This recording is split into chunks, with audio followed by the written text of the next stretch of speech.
তুই নিজেও ফজরের নামাজ পড়বি না, আমাকেও সাহায্য করবি না। আমার তো বয়স হয়েছে, তোরা থেকে বুঝাস না। এই নেন মুরা অবস্থা মাতব্বর সাহেব। এই যে তোকে টাচ মোবাইল কিনতে মানা করলাম, শুনলি না। মা বাবার খোঁজ তো নিবিই না, ফেসবুকে শুধু শুধু টাকা খরচ করবি। তুই তো জানিস না এশার নামাজের পর কথা না বলে তাড়াতাড়ি ঘুমানো সুন্নাত। যা গরুরে ভালো করে খেয়ে দিস আর ফজরের নামাজটা পড়ে নিস। জি আচ্ছা মাতব্বর সাহেব। সামনে শুরু করে কে বলো।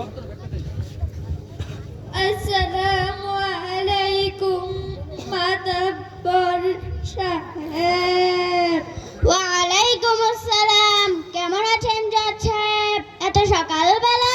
গত রাতে আমার বাবা মারা গেছেন।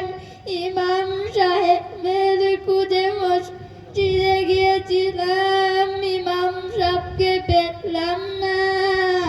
ইন্না লিল্লাহি ওয়া ইন্না ইলাইহি রাজিউন। তিনি তো 10 দিনের জন্য তাবলীগ জামাতে যাওয়ার কথা। তাহলে আমার বাবার জানাজার নামাজ পড়াবে কে? বাবার জানাজার নামাজ তো ছেলেই পড়ালে ভালো হয়, আপনিই পড়িয়ে দেন। আমি তো জানাজার নামাজ পড়াতে জানি না। আমরা জানি আপনি এমএ পাস, আপনাদের ওই পাশের ভিতরে কি জানাজার নামাজ শেখানো হয় না? স্কুল কলেজ বিশ্ববিদ্যালয়ে জানাজার নামাজ শেখানো হয় না। তাহলে একটু ভেবে দেখি কি করা যায়। আব্দুল্লাহ, আমার মোবাইলটা নে তো। এনেন ফোন। আসসালামু আলাইকুম হুজুর, আপনি কোথায়? আমি টঙ্গী ময়দানে।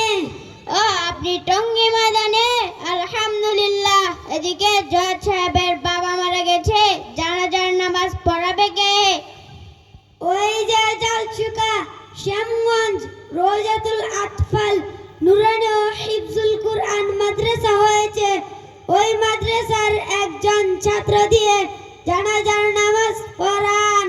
আলহামদুলিল্লাহ ইমাম সাহেব, আলহামদুলিল্লাহ, বড় বিপদ থেকে বাঁচালেন।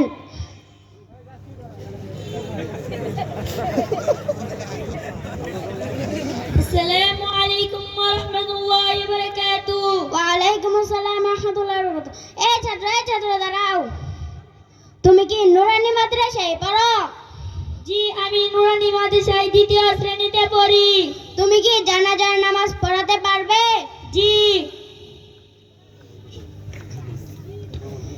ইমাম সাহেব, নুরানি ছাত্র পাওয়া গেছে। পারবে বাবা, পারবে। তুমি আমার বাবার জানাজার নামাজ পড়াতে? ইনশাআল্লাহ পারবো। আমি শ্যামগঞ্জ জালসুকা রোজাতুল আতফাল নুরানি ও হিফজুল কুরআন মাদ্রাসায় নুরানি বিভাগে 2য় শ্রেণীতে পড়ি। আমাদের সিলেবাসে কুরআন, হাদিস, দোয়া, মাসআলা, ঈদের নামাজ, জুমার নামাজ, জানাজার নামাজ ও একজন মুসলমানের জন্য যে বিদ্যা অর্জন করা ফরজ সেই বিদ্যা শিক্ষা দেওয়া হয়। এরই পাশাপাশি বাংলা, ইংরেজি, অঙ্ক, হাতের লেখা সহ সব কিছু শিক্ষা দেওয়া হয়। আমি আধুনিক শিক্ষায় এত বড় শিক্ষিত হওয়ার পরেও জীবনে গুরুত্বপূর্ণ প্রয়োজনীয় জানাজার নামাজ সেটাই পড়াতে পারি না। নুরানি উসিলাই আমার বংশের ইজ্জত বাঁচলো। বাবা, তোমাকে ধরে কথা দিলাম, কালি শ্যামগঞ্জ রোজাতুল আতফাল নুরানি ও হিফজুল কুরআন মাদ্রাসায় আমার সকল নাতিকেই ভর্তি করিয়ে দিব।